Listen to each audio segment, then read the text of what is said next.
Hi guys, so today I want to talk about the narcissistic cycle. So it's kind of weird, but all narcissists pretty much go through the exact same cycle. And it's really bizarre because every single one will hit this cycle. And I don't know why it is that way. I've thought about it and I don't know why.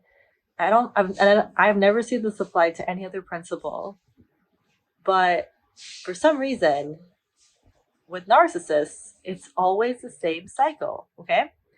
Which is great because you're able to actually, if you're aware of the cycle, if you're aware of the red flags that are very clear cut once you learn, you can avoid them. Like, you really can because they all do the same thing.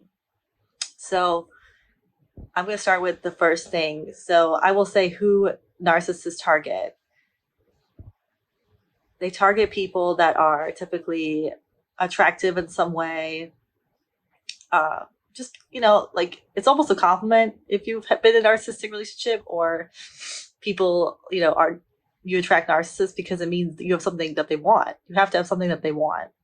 If you're if you don't have anything that they want, they're not gonna try to you know seduce you or manipulate you in this type of way. So typically it's people that are wealthy, good looking, high power. I mean, they want something from you, so you have to have something to give. So that's a compliment. I would wish a narcissist had worse enemy, but I'm just saying that that's a compliment in itself. You have something that they want, okay? But you're definitely a magnet for narcissists if you don't know your value. So if you don't know your value, if you don't have high self worth, you're going to be a number one target for narcissists. And on top of it, if you do have the self worth, if you do have, I mean, if you do have that value from the outside, but you don't believe it, that you are a number one target for narcissists. So that's why the number one, um, like deflection against these evil people is having high self worth, because you're not going to tolerate a lot of the stuff that they're saying. You're not going to be able to be manipulated if you know your worth, and if you're not dying for their affection, or if you have strong support system, stuff like that. So just being aware of that. So the first thing that narcissists do is they pick a target, and ultimately their end goal is to make this target their personal pet. So they're trying to turn this human, it's really scary. They're trying to turn this human with thoughts, feelings, conscious, goals, dreams into their personal, like a dog, like someone that they can control fully, uh, will give love on demand, unconditionally, and just a pet, just someone who doesn't think for themselves, and you can take them wherever you want to go. And yeah, so that's kind of the end goal. You lose your sense of self completely and completely destroy your confidence.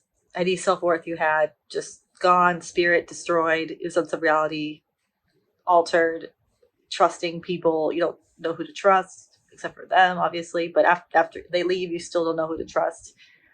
You stop trusting yourself. That's a really big one. Stop trusting yourself. That's a tough one. It's a tough one.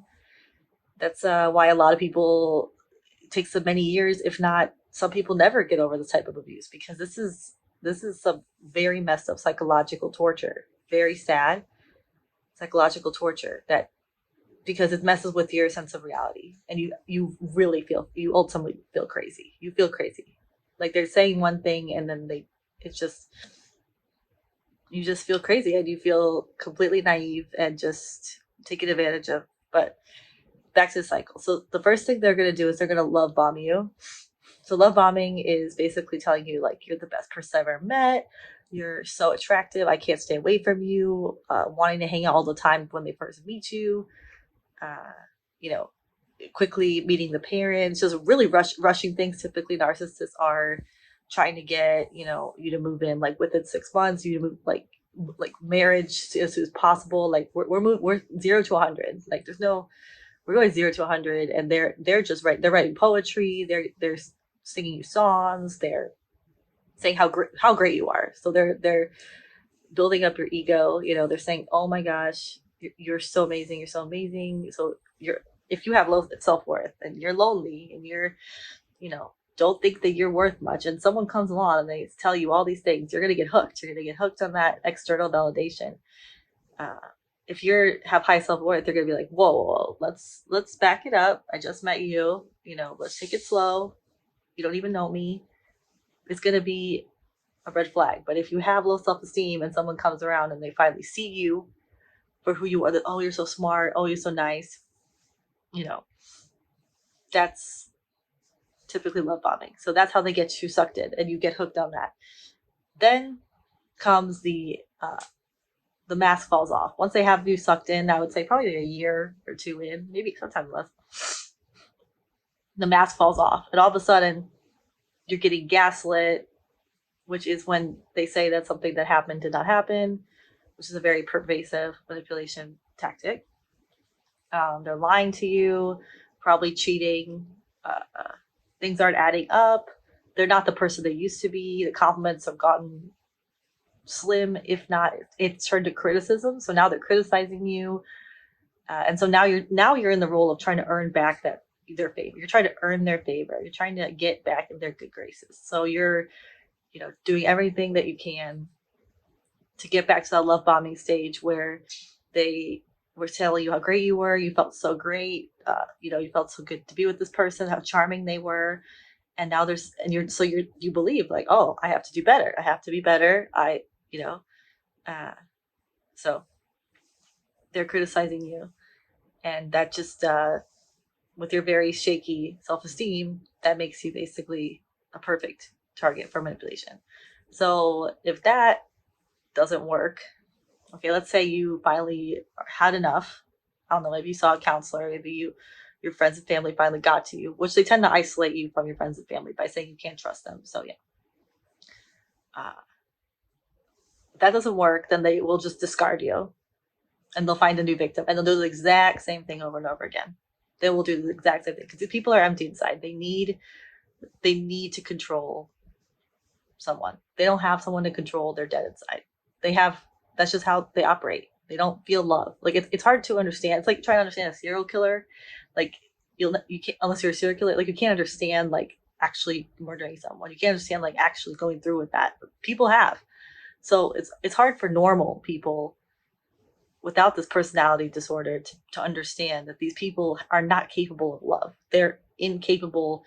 I don't even want to say broken, because broken implies that they can be fixed, but they are honestly evil. They're honestly like if you could say we could say murderers are evil, like we could say narcissists are evil because they're evil. Their goal is to kill your spirit. Their goal is to control you like a pet. So that's evil. So these people are evil, and they're empty inside. And the only thing that gives them any sense of joy is being able to fully control another human being and ultimately destroy another person. Like they're kind of sadistic. They're sadistic people, and they enjoy what they did to you. They enjoy it, and when you're in pain, they like it. So that's just something that is really hard to understand. If you're a good person, you hate hurting. I hate hurting people. It kills me inside. I hate knowing that and they play on that. They play on that. They know that you don't want. They use guilt a lot. Oh, guilt's a big one. Like how you made me feel that way. Oh, how dare you? Your behavior's awful. Oh, you made me feel so sad when didn't do this that I want you to do. Like you have no free will essentially. If you Unless you do everything they say, you're gonna get guilted. So normal people, we have a conscience, right? They don't have a conscience. So that was a little tidbit. I can go more deep into the stages. There's so many great videos on narcissism. I mean, it's definitely something that people are being opening their eyes to, thank goodness. And also another thing is, I've talked to so many guys recently, friends who have had the same relationship with narcissists, and they've gone through all those 3 cycles, and it's so much easier to just avoid these people, because the damage that they do to your psyche and your brain and your mind is so, it takes lots of time to get over. It takes probably professional help. It really does. So I'm going to go more into that later. Thank you guys for watching. I hope that this helps some people, and hopefully uh, make some people aware that there are evil people in this world. They're like serial killers of the soul and spirit. So yeah, love you guys. Please like and subscribe. Bye.